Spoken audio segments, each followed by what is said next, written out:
about yesterday.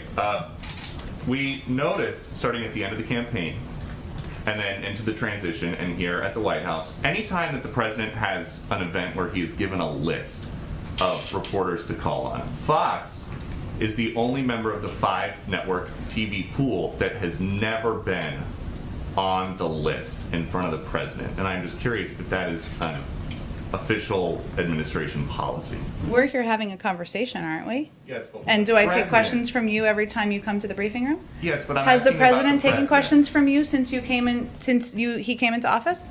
Unfortunately, yes or no? Only when I have shouted after he goes through his whole list. And the president has been very generous with his time with Fox. I'm just curious about this list that he has given. So the only member of the 5-network pool never on it, dating back to when he resumed in-person events in Wilmington during the end of the campaign. Well, I would say that I'm always happy to have this conversation with you, even about your awesome socks you're having on today, you wearing today, and have a conversation with you, even when we disagree. The president's taken your questions, and I'm looking forward to doing Fox News Sunday this Sunday for the 3rd time in the last few months. I think we got to move on because we got limited time. Go ahead, Kristen. Jen, thank you. The president talked about the... Go ahead. Thank you, Jen. There are Taliban fighters right now carrying American weapons. They're wearing American fatigues, the full kit of gear. How is that advancing America's national security interests? Well, Peter, I think my colleague Jake Sullivan spoke to a version of this last week. But let me tell you, let me reiterate some of what he said.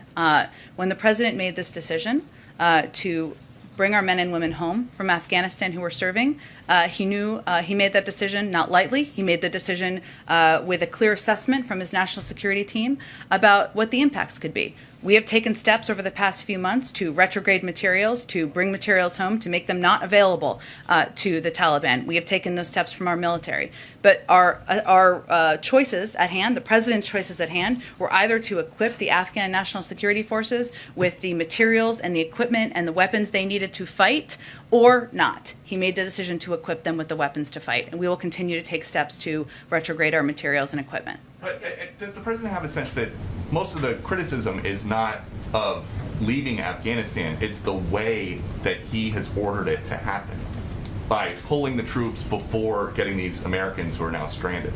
Does he have a sense of that? First of all, I think it's irresponsible to say Americans are stranded. They are not. We are committed to bringing Americans who want to come home. We are in touch with them via phone, via text, via email, via any way that we can possibly reach Americans to get them home if they want to return home. There are no Americans stranded is the White House's official position on what's happening in Afghanistan right now. I'm just calling you out for saying that we are stranding Americans in Afghanistan when we have been very clear that we are not leaving Americans who want to return home. We are going to bring them home, and I think that's important for the American public to hear and understand. Something tied to an ongoing court case. Why did President Biden suggest that Kyle Rittenhouse, on trial in Kenosha, is a white supremacist? So, Peter, what I'm not going to speak to right now is anything about an ongoing trial, nor the president's past comments. What I can reiterate for you is the president's view that we shouldn't have, broadly speaking, vigilantes patrolling our communities with assault weapons. We shouldn't have opportunists corrupting peaceful protests by rioting and burning down the communities they claim to represent anywhere in the country. As you know, closing arguments in this particular case, which I'm not speaking to, I'm just making broad comments about his own view. There's an ongoing trial. We're awaiting a verdict. Beyond that, I'm not going to speak to any individuals or this case. But the president said last night. Why did President Biden say he has been to the border? Well, Peter, as you may have seen, there's been reporting that he did drive through the border when he was on the campaign trail in 2008, and he is certainly familiar with the fact, and it stuck with him, with the fact that in El Paso, the border goes right through the center of town. But what the most important thing everyone should know and understand is that the president has worked on these issues throughout his entire career and is well-versed in every aspect of our immigration system, including the border. That includes when he was vice president, and he went to Mexico and Central America 10 times to address border issues and talk about what we can do to reduce the number of migrants who are coming to the border. He worked in a bipartisan manner with senators like Ted Kennedy, Harry Reid, John McCain, and others to push for comprehensive immigration reform. He does not need a visit to the border to know what a mess was left by the last administration. That's his view. Does that count as a visit? He said, I've been there before. You're saying he drove by for a few minutes. Does that count? What is the root cause? Where are people coming from who are coming to the border, Peter? The president said that I'm asking you a question because I think people should understand the context. No, you're where do answering people the question where do with a people question. co- I'm asking you if that Okay, counts. I'll answer it for you. People come from Central America and Mexico to go to the border. The president has been to those countries 10 times to talk about border issues.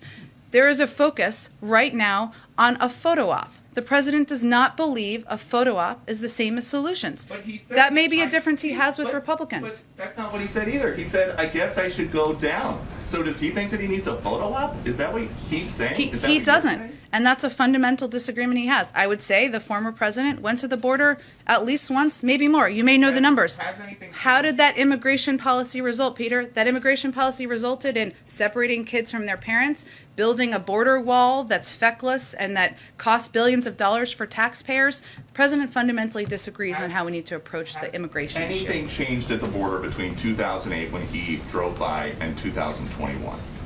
Aside from the fact that migrants are still coming to the border through the course of Democratic and Republican presidents, and the need to reform the immigration system is even farther long overdue, no. But we need to work with Democrats and Republicans to get that done. I think we're going to have to keep chugging along here. Go ahead. Thank you, Jen. First, does the president agree with Dr. Fauci that it's too soon to tell if people are going to be able to gather for Christmas?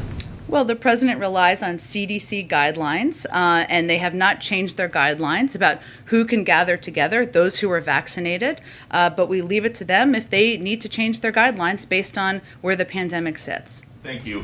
Following up on something that you just said, you said that the president's going to have a virtual meeting with House progressives to talk about how this Build Back Better package is now going to be smaller than $3.5 trillion. But you have been saying that it costs zero. So are you now admitting that the plan does not cost zero? Or is it less than zero? Well, let's not dumb this down for the American public here. What we're talking about is how much the top line investments are, which are all paid for, so therefore it costs zero. No matter what the cost or size of the top line investments are, we have ways to pay for it. So the point is, that's important to the American public, all of your viewers too, is that this is not going to cost the American public $1. We're going to pay for this by asking corporations, the highest income, so people under $400,000, I should say, corporations' highest income, to cover the cost of these necessary investments. So just to not dumb it down then, does the plan cost nothing or is the plan free? The plan costs nothing for the American people who make less than $400,000. If you think Not free. that companies that paid zero in taxes last year, 50 of the top companies should continue to pay zero in taxes, we're happy to have that And then debate. just one more, Jen, thank you. A group of activists followed Senator Kirsten Sinema into a ladies' room screaming about the Build Back Better plan yesterday. The president said today, I don't think they're appropriate tactics, but it happens to everybody and it's part of the process. He is an expert on the process. Has he ever been chased into a restroom by Well, activists? Let me be clear here, because I think the context of what happened here is very important. And Senator Sinema put out a statement this morning. So as she said, and I would reiterate from here, the protection of the freedom to protest, to speak out, and to criticize is fundamental to our democracy. The president believes that. Maybe he shorthanded it, but he wanted to make that clear this morning. What happened this weekend was that her classroom, her students, and the safe and intellectually stimulating environment she's worked to create during the years of teaching at ASU was breached. That's inappropriate and unacceptable. And I think the context of what happened here is important, despite the fact that, of course, the president stands for the fundamental right of people to protest, to object, to criticize, as they often do outside of the gates of the White House. So does the White House condemn these protesters who chased her into the restroom? I just said it was inappropriate and unacceptable. I think that Will pretty you much. ask them not to do that again. I think that's pretty clear that they shouldn't breach the classroom and make the students feel like their privacy, their intellectually stimulating classroom, and their time as students in college is being broached upon.